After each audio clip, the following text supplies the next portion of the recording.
Bienvenue à notre émission Autrement la vie.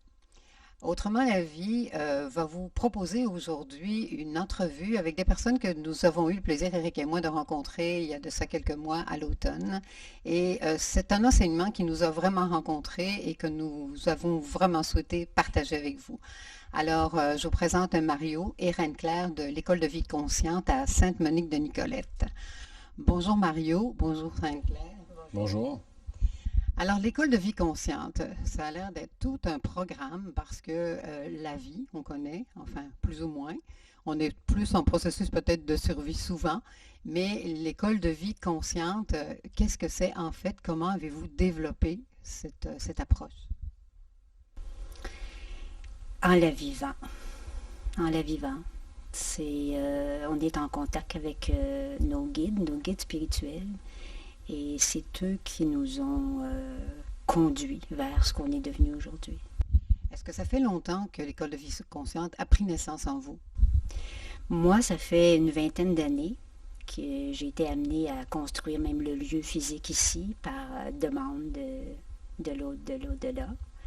Mais après, quand Gaël est arrivé, ça fait une dizaine d'années, là, c'est la structure du travail qu'on a fait qui s'est mise en place quand Gaël est arrivé. Oui, ben, une petite précision justement, parce que moi j'ai présenté Mario, toi tu as dit Gaal, alors qu'est-ce qui fait que Mario porte le nom de Gaal? Parce qu'il va mieux Il va l'expliquer. répondre lui-même, peut-être. Oui, Gaal, c'est un nom que j'ai porté pendant 4 ans dans mon cheminement d'éveil spirituel, une demande des guides pour aider à la dépersonnalisation, à quitter l'histoire personnelle et tout ça. Et c'est un nom que j'utilise toujours comme auteur. Alors, maintenant, je suis revenu à mon nom de baptême initial, Mario, mais les deux sont utilisés selon les personnes qui m'ont connu pendant ces 4 années-là, que j'ai porté le nom exclusif de Gaal. Et voilà, c'est tout simple comme ça. C'était un cheminement profond. Quand tu dis dépersonnalisation et prendre de la distance par rapport à son histoire personnelle, qu'est-ce que tu entends par là? Parce qu'on est tous accrochés à notre histoire personnelle.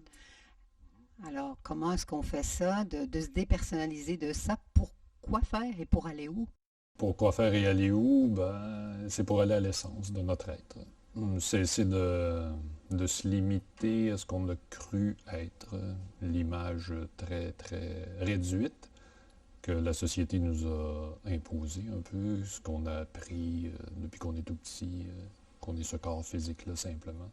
Et dépasser ces limites-là pour retrouver vraiment l'être de lumière qui s'est incarné dans ce corps physique-là pour faire une expérience. Alors dépersonnaliser, c'est sans renier ou nier tout ce qui a été vécu, mais faire de la place à l'être qui fait l'expérience à travers ce corps physique-là.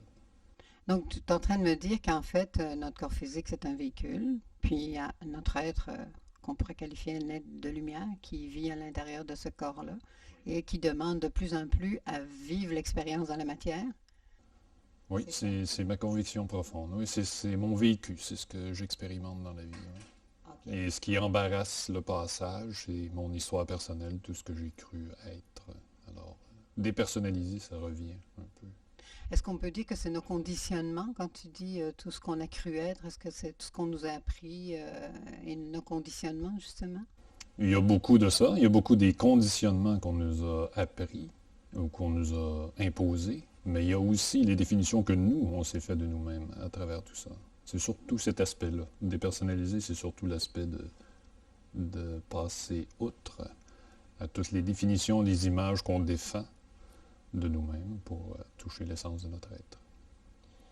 Al- Et qu'on continue tout le temps à créer. Hein. On se débarrasse de certaines définitions de nous-mêmes, puis il y en a d'autres qui viennent tout le temps, tout le temps, tout le temps. Alors, si on ne fait pas un travail quotidien pour monter notre fréquence, vraiment élever notre fréquence vibratoire et la fréquence vibratoire de notre matière physique, là, ben, on tombe dans le piège tout le temps. D'une définition à l'autre, on s'en fait tout le temps. C'est vrai qu'il y a un conditionnement de l'extérieur, mais nous autres mêmes, on est très habiles à se créer des nouvelles définitions, des nouvelles images de nous-mêmes. Et on se bat tout le temps avec ça. Alors, le travail simple qu'on fait ici, c'est juste d'élever notre fréquence vibratoire pour avoir tout le temps au moins le bout du nez au-dessus de toutes ces définitions-là qu'on a de nous-mêmes. Puis notre outil privilégié, c'est les sons conscients.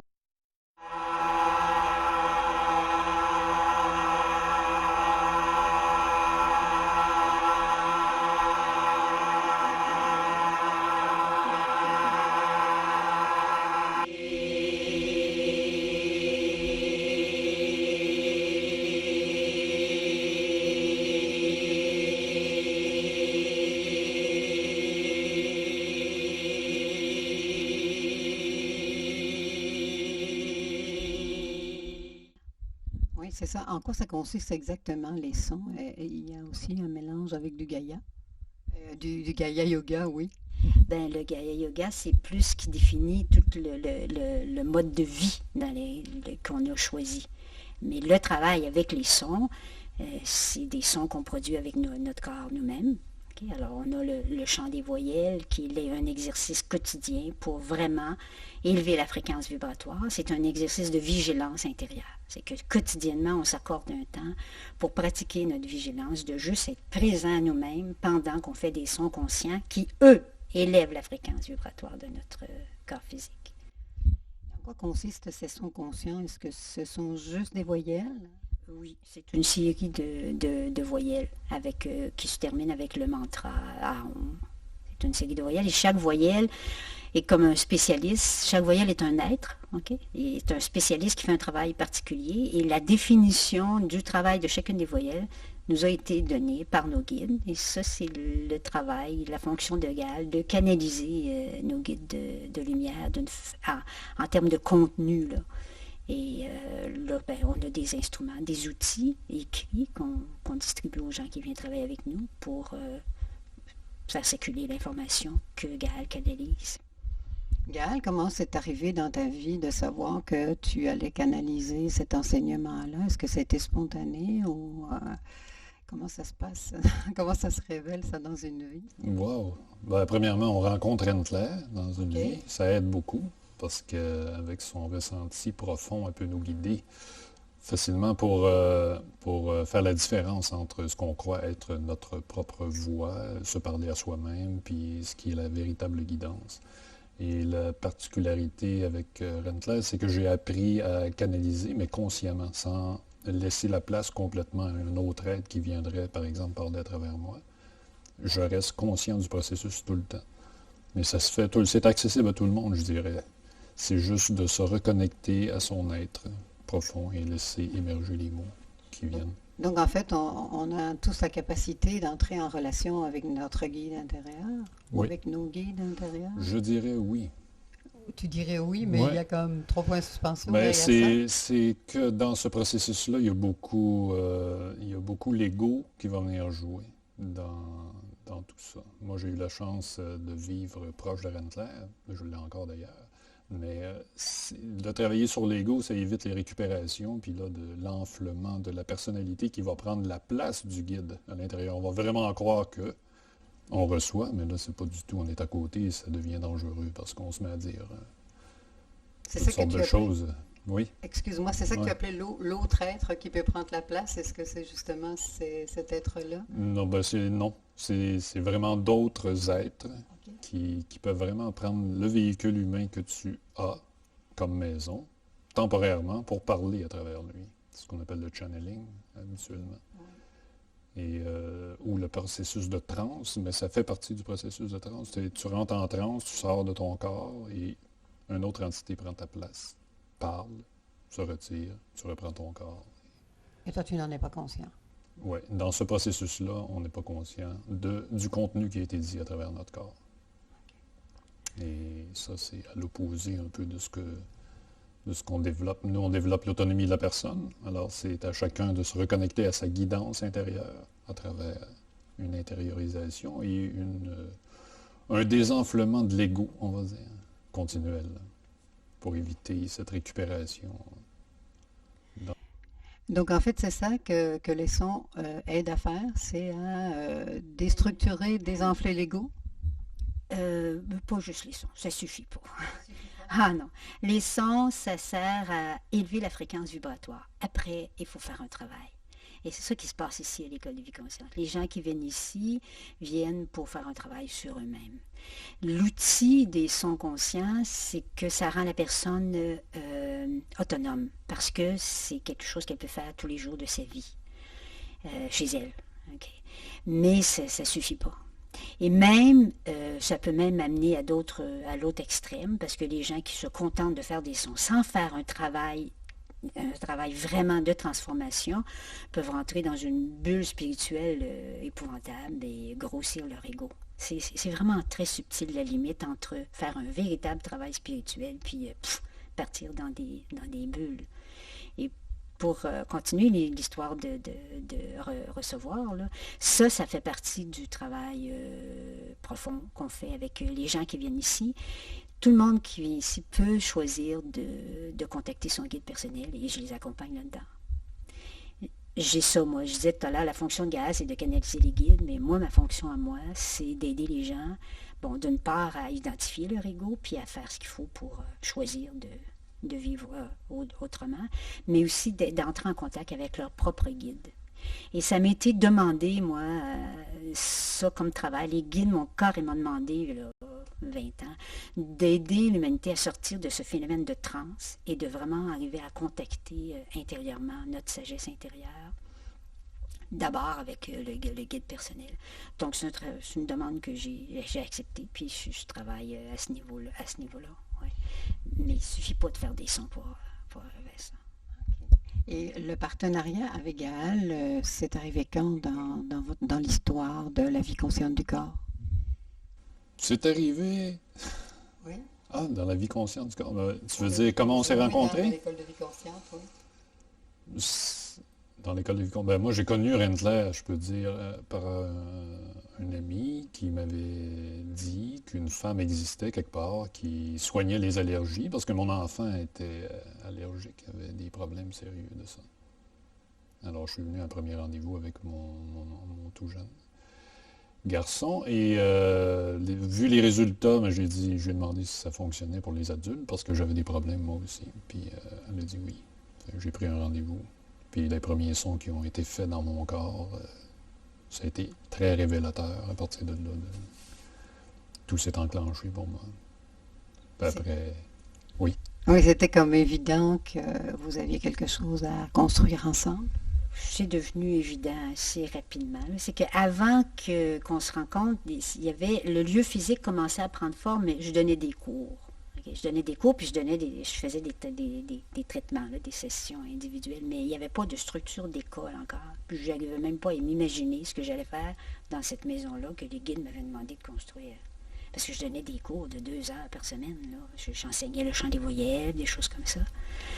Mais c'est ça, c'est que quand lui, moi aussi j'ai été impressionnée là, de l'effet dans son corps des sons que j'avais fait dans les traitements, parce que j'étais habituée de donner des traitements, mais c'était assez rapide que nos âmes se sont reconnues. Et c'était assez rapide aussi son processus d'apprentissage à canaliser. Et c'était très relié. Là. Puis nos histoires personnelles d'il y a longtemps, se sont croisées. Moi, je n'avais eu un début d'histoire personnelle que j'avais reçu par guidance, là, par un autre. Et puis, ils se sont complétés, on s'est reconnus. Là. Et de là, tranquillement, il a commencé à recevoir des informations parce qu'il canalisait pas personnellement pour lui à ce moment-là. Il canalisait tout de suite pour le travail qu'on avait à faire ensemble. C'est ça les premiers contacts qu'il y a eu avec les guides. Donc, ça s'est construit malgré nous. Et c'est une fois que le travail était construit, c'est là qu'on a senti que ça allait plus loin, que ça allait vraiment jusque dans une relation personnelle. Okay? Mais c'est le travail qui s'est construit. On aurait pu croire qu'on aurait pu être associés au niveau du travail spirituel sans avoir une vie commune ensemble. C'est le travail qui s'est construit avant la relation commune. Donc après ça, on a reçu tout le temps, par guidance, les informations. Et l'école s'est construite parce qu'il y a une personne qui est venue, une autre personne qui est venue, puis une autre. Puis là, ça finit par faire des groupes. Mais toujours des groupes qui ne sont pas permanents, qui viennent juste passer, apprendre, et puis après qui vont rayonner dans leur milieu. C'est ça la caractéristique d'ici. C'est pour ça qu'on l'a appelé école. Parce que longtemps, ça s'appelait juste la maison Sonidos ici. Sonidos, ça veut dire son en espagnol. Puis comme je travaillais beaucoup au Costa Rica en espagnol, ben, je l'avais appelé comme ça. Mais le nom école, c'est venu à partir du moment où il y a eu beaucoup de personnes qui sont venues ici. Puis là, il y en avait qui voulaient comme s'installer. Puis c'est devenu clair. Et j'ai encore des messages très clairs des guides, quand je relis mes notes, qui disent il n'y aura jamais rien de permanent ici. Il n'y a personne qui va s'installer de façon permanente ici. C'est une école. Les gens viennent apprendre à vivre, puis ils vont retourner dans leur milieu. Ça, ben, pour moi, c'était comme bien, parce que je me serais pas senti bien à avoir un lieu, une communauté ou un groupe permanent, là. C'est vraiment le principe même de l'autonomie, dans le fond. Oui, oui. Puis moi, j'étais une enseignante avant. OK? Alors, j'ai passé des mathématiques puis du français à la vie consciente, mais c'est dans ma nature d'enseigner à des gens qui viennent puis qui vont repartir. La différence, c'est qu'ils peuvent venir se rebaigner ici de temps en temps quand ils le souhaitent parce qu'il y a des rencontres. Oui, ça, on a des rencontres, on a beaucoup de formes pour recevoir les gens. Durant l'été, c'est la période où on appelle ça l'école est ouverte. Les gens peuvent venir en séjour de 3 jours à 6 mois. Ça, c'est des séjours-là. Les gens viennent vivre ici. Ils viennent vivre la vie le plus possible proche de la vie ordinaire, basée sur du travail manuel, tout ça, avec une partie de travail spirituel. Mais c'est la vie le plus proche possible de la vie normale. Alors, ils peuvent retourner dans leur milieu sans changer rien extérieurement. C'est à l'intérieur que ça change. On a aussi une formule de stage régulier, des stages de fin de semaine, des stages internationaux d'une semaine ou plus. Et puis, on a l'approche aussi de sessions individuelles. Puis on a aussi ce qu'on appelle les rencontres intercellules. Ça, c'est un aspect qu'on n'a pas encore parlé. Là, on a parlé du chant des voyelles, qui est le travail personnel des gens au niveau des sons. Mais les cellules, c'est le travail de groupe là, qui est plus basé sur le travail d'élever la fréquence pour installer la paix sur la Terre. Et ça, c'est notre définition première, là. Donc ça, c'est quelque chose qui se passe à toutes les semaines?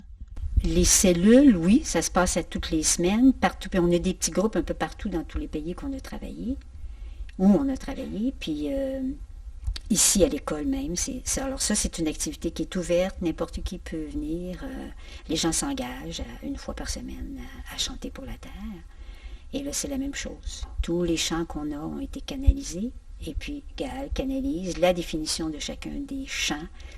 Tous les chants ont trait à la transformation de la matière pour élever la fréquence, pour installer la fréquence de la paix sur la Terre.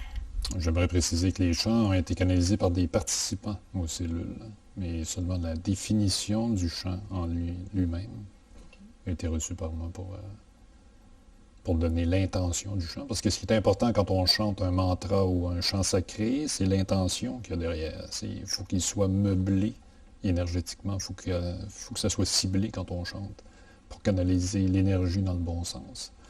Alors, en gardant l'intention bien en mémoire pendant qu'on chante, le chant produit un travail au niveau de l'énergie planétaire. Ça, c'est super important de se rappeler ça quand on chante des mantras.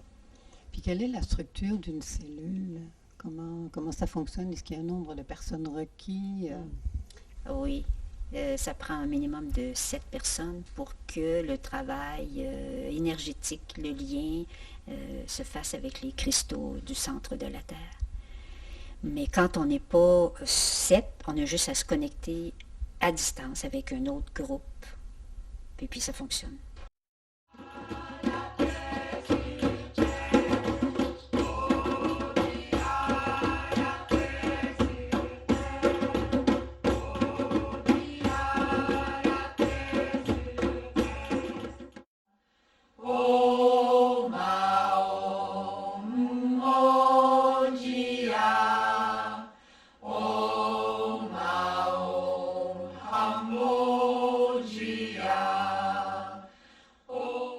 C'est ça que tu nous parles parce que tu nous parles de cristaux, mais là, nos téléspectateurs n'ont pas encore eu... Ils ne connaissent pas les cristaux. Non, c'est ça, ne connaissent pas nécessairement. Oui, quand on va parler des cristaux, on va parler des cristaux au niveau énergétique plutôt. Ce qu'on a appris avec le travail en cellule, en groupe, on se met en cercle, c'est du moment que la formation est complète, automatiquement dans, on va dire, la quatrième dimension, dans la dimension énergétique, il y a une forme qui se fait au niveau de l'énergie, juste par la réunion des gens. Puis cette forme-là a l'apparence d'un cristal. Ça peut varier en tant que forme, mais ça a l'apparence d'un cristal. Et ceux qui ont la facilité de voir dans les auras, il y en a beaucoup qui ont participé au groupe qui avaient cette faculté-là. Puis ils nous ont décrit un peu. J'ai eu aussi la chance de voir une fois cette formation énergétique-là au centre du cercle. Alors, on a appris tranquillement avec les années et les enseignements des guides que ces formes d'énergie existaient dans tous les êtres vivants et dans toute la Terre compris et compagnie. Et que tous ces cristaux étaient reliés ensemble. Ce qu'ils nous ont dit, c'est que ça représentait pour eux la construction chromatique. C'est la réunion de tous les cristaux, de tous les êtres vivants dans tout l'univers, finalement. Donc, ce serait comme la construction de l'univers? En tout cas, Oui, qui ressemble à ça. c'est quelque chose qui réunit, qui unit tous les êtres de l'univers. Je ne sais pas si c'est la construction fondamentale de l'univers, mais c'est le lien qui existe entre tous. Donc, toutes nous autres, tous les peuples, toutes les espèces aussi. C'est ça qui nous ferait voir, en fait, l'image de l'unité, de ce qui nous relie tous, qu'on fait partie d'une seule et même chose, la vie. Au moins une façon, oui, Oui. de l'aborder, de l'appréhender. Et d'avoir conscience que l'effet du travail personnel, ton travail personnel, va avoir un effet sur l'ensemble, si tu es consciente de ça. Alors, tout le travail que tu fais de développement ou de connexion avec toi-même, tu as un cristal bien au centre de ta poitrine, en forme énergétique, dans ton être, qui est relié à tous les autres. Alors, quand tu travailles sur toi-même à épurer, à avoir une vie transparente, on va dire, mais ça l'aide toute l'humanité à faire pareil. Sans dire un mot, sans prêcher la bonne nouvelle, juste en étant bien sincère avec toi-même. Tu as cet effet-là sur toute l'humanité. C'est l'expérience qui nous apprend cette simplicité. Transparence, ça, c'est le titre de 2 de vos livres. Ces livres racontent votre cheminement, votre histoire. Le but, c'était... quel était le but, justement, d'écrire? Est-ce que c'est sous la guidance des guides que vous avez décidé d'écrire ce livre-là pour, justement, servir d'outil pour les personnes qui voulaient faire le cheminement avec vous? Oui, je pense pas qu'on aurait écrit si on ne nous l'avait pas demandé. Et fortement, Insister. oui, nos 2 premiers, les transparences, c'est le 3e et 4e. Les 2 premiers, c'était vraiment nos bases. C'est ça, c'est de livrer les enseignements qu'on reçoit. On ne peut pas garder ça en dedans, on va être malade. C'est pas possible. On reçoit pour donner. Alors, puis là, ici, c'est pas des grandes quantités de personnes qui viennent, même si on a un réseau quand même dans différents pays. Il faut que ça soit libéré, il faut que l'énergie circule. Fait que la forme écrite aujourd'hui, c'est accessible à beaucoup de personnes, l'écriture. Donc, c'est pour libérer les enseignements, que ça soit écrit en quelque part, que ça reste. Alors, nous, on le fait comme ça. Transparence 1, le sous-titre, c'est de l'amour humain à l'amour conscient. Donc, c'est basé sur la communication consciente. Et on s'est servi de la construction de notre lien à tous les deux, comme exemple. Mais à travers ça, c'est tous les enseignements des guides qui nous aidaient à construire notre relation. Et puis le 2e, transparence, qui est le triangle de la vie consciente. Là, c'est plus le récit de nos expériences réciproques dans les 3 points, l'alimentation, le sommeil et la sexualité, qui sont les 3 points majeurs pour arriver à maîtriser notre véhicule physique dont on parlait tout à l'heure. Ça fait toujours un petit peu peur quand on dit maîtriser la matière. Est-ce que vous pouvez un petit peu préciser, parce que ça fait comme dompter quelque chose? Ouais, ben ça peut être plus adouci, on va dire, en disant, premièrement, reconnaître que, tu sais, on parlait de dépersonnalisation tantôt. Alors, il faut d'abord reconnaître ce qu'on habite. l'identifier, voir enfin ce qu'on appelait nos défauts ou nos qualités, mais il faut reconnaître et accepter comme on est là. La maîtrise, ça va venir tout simplement en prenant conscience de ça et en agissant consciemment sur des comportements qu'on veut changer, puis jusqu'à la transformation, peu importe dans quel secteur de notre vie. C'est tout simple, c'est une chose à la fois. On appelle ça maîtrise parce que c'est un processus conscient. C'est vraiment choisi, librement. C'est un peu ça que je peux dire. Maîtriser, c'est plus aussi épeurant. C'est un processus continu. C'est comme quelqu'un qui maîtrise un art, il commence tranquillement, puis il perfectionne tout le temps un peu plus. Puis à la fin, ça devient un peintre de renommée internationale parce qu'il a perfectionné, il a maîtrisé son art jusqu'à OK, la donc fin. ce serait dans le sens de je deviendrai maître de ma matière. Exact, c'est ça, c'est d'installer le maître en nous.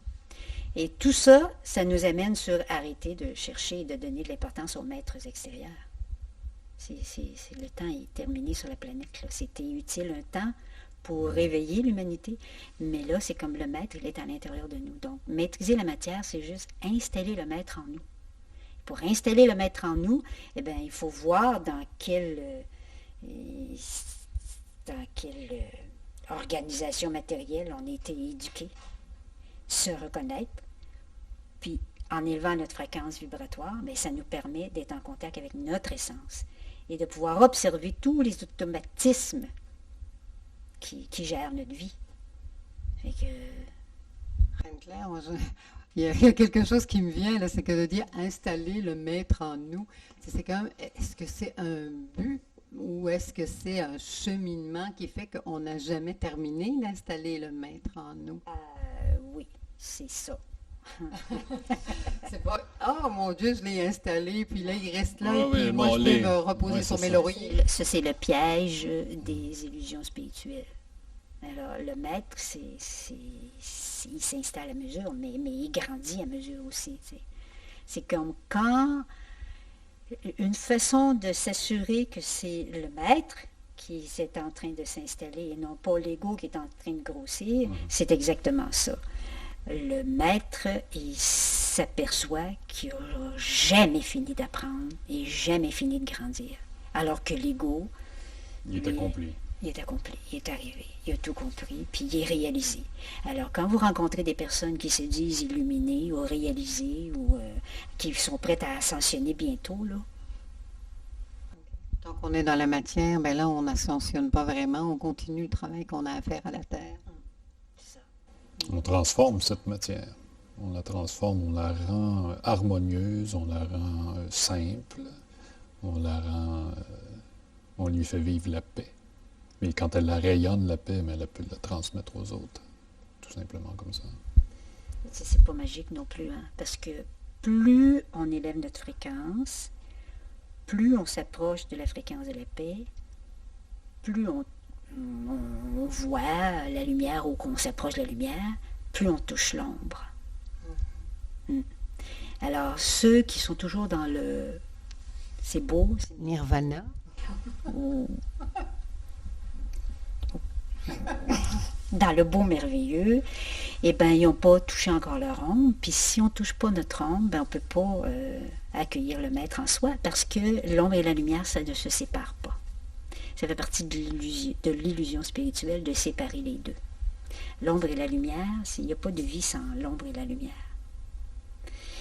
Donc, quand le maître arrive dans la maison, lui, il fait du ménage. Puis quand on fait du ménage, ben, on soulève soit de la poussière, soit de l'ombre. Puis quand on soulève de l'ombre, ben là, on voit tout le travail qu'il y a à faire. Puis c'est toujours à recommencer, ou plutôt à pousser plus loin les limites. Donc, le maître, il n'est jamais installé, mais il est toujours de plus en plus confortable.